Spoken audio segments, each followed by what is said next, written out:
अस्सलाम वालेकुम। इस वीडियो में हम कुछ एग्जांपल डिस्कस करेंगे कंटिन्यूटी की जो इम्पोर्टेंट एग्जांपल होंगे। उससे पहले एक थ्योरम यहाँ पे गिवन है, some properties of continuous function. अगर आपके पास कोई दो फंक्शन है और दोनों कंटिन्यूस है किसी पॉइंट सी के ऊपर, if the function f and g are continuous functions at c, then number one, f plus g is continuous at c। इसका जो सम है वो भी कंटिन्यूस होता है अगर f और g itself कंटिन्यूस है c के ऊपर। इसी तरह इसका जो f माइनस जी यानी सब्ट्रैक्शन है वो भी कंटिन्यूस होता है c के ऊपर। उसका जो प्रोडक्ट होता है एफ जी वो भी कंटिन्यूस होता है c के ऊपर। और उसका जो डिवीजन यानी f और g ये भी कंटिन्यूस होता है c के ऊपर, provided that g of c not equal to 0। क्योंकि अगर g ऑफ c 0 होगा तो फिर ये जो नीचे फंक्शन है f डिवाइड बाई 0 यानी अनडिफाइन होगा, f और g अनडिफाइन होगा c के ऊपर।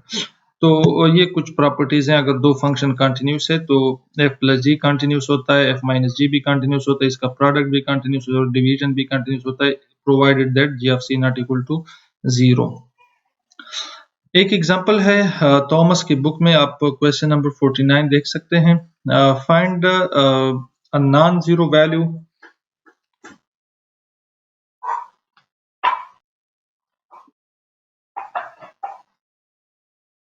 find a non-zero value for the constant k that makes the function this function f of x continuous at x equal to 0।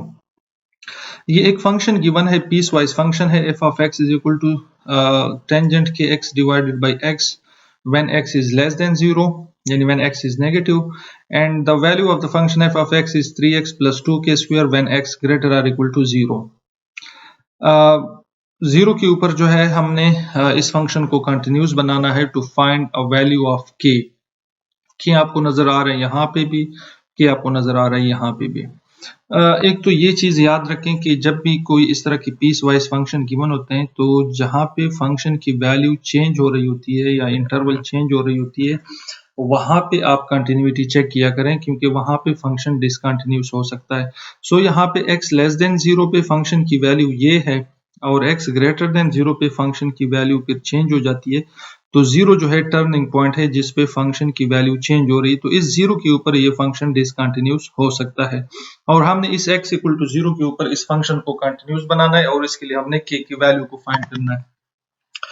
So direct जो है उसने जो लिमिट वाला कंडीशन है आप ऊपर वीडियो में देख सकते हैं, जो limit X approaches C F of X exist. तो लिमिट फाइंड करने के लिए हमें लेफ्ट हैंड लिमिट और राइट हैंड लिमिट की जरूरत है। x इक्वल टू 0 पे हम इसको कंटिन्यूस बनाना चाहते हैं तो c जो है यहाँ पे हमारा 0 है। So limit x approaches 0 from the negative side, this is the left hand limit f of x, limit x approaches 0 from the negative side। Tangent x जो है ये इसको हम sin के x डिवाइडेड बाई cos के x लिख सकते हैं और ये जो x है इसको हम यहाँ पे एज इट इज 1 और x लिख रहे हैं।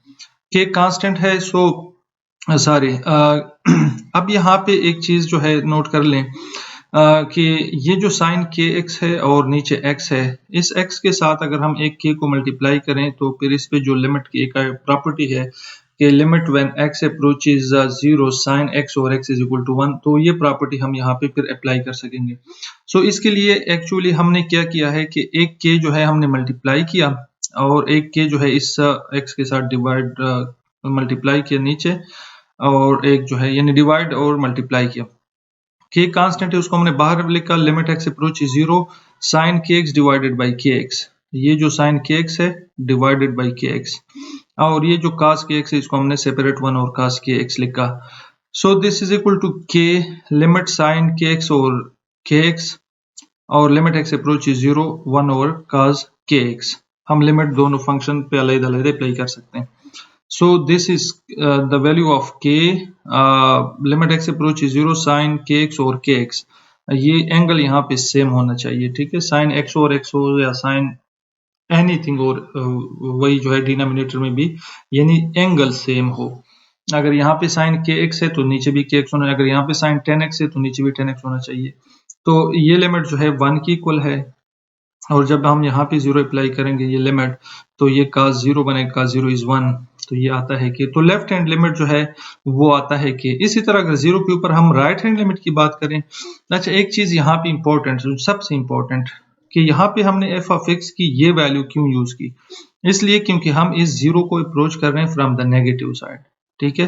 तो जब आप 0 को अप्रोच करेंगे फ्रॉम द नेगेटिव साइड, यानी नेगेटिव वैल्यू की तरफ से या 0 से लेस वैल्यू की तरफ से, तो ये आपने देखना है कि यहाँ पे फंक्शन की वैल्यू क्या गिवन है, x लेस देन 0 यहाँ पे है। तो जब लेफ्ट हैंड लिमिट की बात होगी तो याद रखें कि x लेस देन 0 या जो भी लिमिटिंग पॉइंट, जो भी जिस पॉइंट के ऊपर आप जो है कंटिन्यूटी फाइंड करना चाहेंगे, तो लेफ्ट हैंड लिमिट के लिए x लेस देन c वाला फंक्शन लेंगे। और इसी तरह अगर आप यहाँ पे देखें लिमिट x अप्रोचेस 0 पॉजिटिव यानी right hand limit f of x, तो यहाँ पे f ऑफ x की वैल्यू अब वो ये ले रहा है नीचे वाला, क्यों, क्योंकि हम इस यहाँ पे 0 को अप्रोच कर रहे हैं फ्रॉम द पॉजिटिव साइड, तो x ग्रेटर देन 0 जहाँ पे आपको नजर आए वो वैल्यू आप यूज करें। तो यहाँ पे 0 पुट करेंगे इसमें, तो ये 2 के स्क्वायर आता है।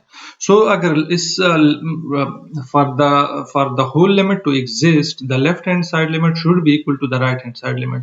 तो left hand side limit k आता है और राइट हैंड साइड लिमिट जो है वो 2 के स्क्वायर आता है, दोनों आपस में इक्वल होने चाहिए। सो हमने दोनों को आपस में इक्वल लिखा, और ये k जो है एक k के साथ कैंसिल हो गया, और ये 2 जो है इस साइड पे शिफ्ट हो गया, तो k की वैल्यू जो है वो 1/2। So for continuity this k should be equal to 1/2। यहाँ पे अगर आप इस k की जगह 1/2 पुट करेंगे, यहाँ पे k की जगह 1/2 पुट करेंगे, तो जो फंक्शन आपके पास बनेगा वो आप उस पे तीनों कंडीशन को चेक कर सकते हैं, f ऑफ 0 वाला, limit x approaches 0, f of x वाला, और ये दोनों आपस में इक्वल भी आएंगे। So for k is equal to 1/2 the function is continuous everywhere. इसी तरह एक और question, determine if the following function is continuous at x equal to 1। ये बहुत ही सिंपल है, वो कहते हैं कि आप चेक करें कि क्या ये फंक्शन x इक्वल टू 1 पे कंटिन्यूअस है या नहीं है। तो फर्स्ट कंडीशन उसने चेक किया, कंटिन्यूटी का f ऑफ 1 है, यानी f ऑफ c चेक किया उसने, x इक्वल टू 1 उसने पुट किया, x इक्वल टू 1 पे फंक्शन की वैल्यू ये 2 गिवन है, तो f ऑफ 1 जो है इसकी जगह हम ये 2 पुट करेंगे। सेकंड कंडीशन है कि limit x approaches 1 f of x is equal to limit x approaches 1 f of x की वैल्यू जो है वो ये यूज किया, जो 3x माइनस 5 है। पहले भी मैंने आपको कहा, पहली वीडियो में आप अगर आपने उसको देखा है तो मैंने आपको कहा है कि जब आप लिमिट उस पॉइंट के ऊपर फाइंड करेंगे ना, तो x इक्वल टू नहीं बल्कि x not equal to c वाला फंक्शन लेंगे। तो यहाँ पे हम चूंकि 1 के ऊपर लिमिट चेक करना चाहते हैं, तो यहाँ पे ना लेफ्ट हैंड लिमिट की जरूरत है ना राइट हैंड लिमिट की जरूरत है, क्योंकि x नॉट इक्वल टू 1 पे फंक्शन एक पॉलिनोमियल है, और पॉलिनोमियल पे आप डायरेक्ट लिमिट अप्लाई कर सकते हैं। सो this is 3x minus 5, x की जगह 1 पुट करें तो 3 माइनस 5 इक्वल टू माइनस 2। सो जो फर्स्ट कंडीशन है f of c, f of 1 की वैल्यू 2 है, और limit x approaches 1 f of x की वैल्यू माइनस 2 है।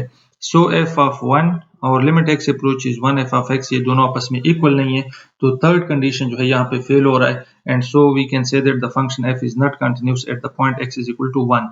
इसी तरह एक और question, f of x is equal to x square plus 2x if x less or equal to minus 2 and x cube minus 6x if x less greater than minus 2। At x equal to minus 2 जो है हम इसकी continuity को check करना चाहते हैं। सो यहाँ पे अगर आप देखें first condition f of minus 2 पे जो है फंक्शन हम ये ले रहे हैं, क्योंकि यहाँ पे x less than or equal भी है, तो minus 2 x equal to minus 2 इसमें है, इंटरवल में है, तो x स्क्वायर प्लस 2 हमने पुट कर दिया, वैल्यू पुट करें माइनस 2 ये 0 आता है। इसी तरह जो सेकंड कंडीशन है, limit x approaches minus 2 from the negative side, limit x approaches 2 from the positive side, तो यहाँ पे हमने x स्क्वायर प्लस 2 यूज किया ये वाला, क्योंकि यहाँ पे x माइनस 2 ऊपर लेफ्ट हैंड लिमिट है, तो x less then minus 2 use करेंगे, और पॉजिटिव के लिए हम x ग्रेटर देन माइनस 2 वाला वैल्यू यूज करेंगे। ये 0 आता है, ये 4 आता है, left hand limit right hand limit की इक्वल नहीं है, सो सेकंड कंडीशन सेटिस्फाई नहीं होता, limit does not exist and so the function is not continuous at x equal to minus 2. We will discuss the some more question in the next video. Thank you.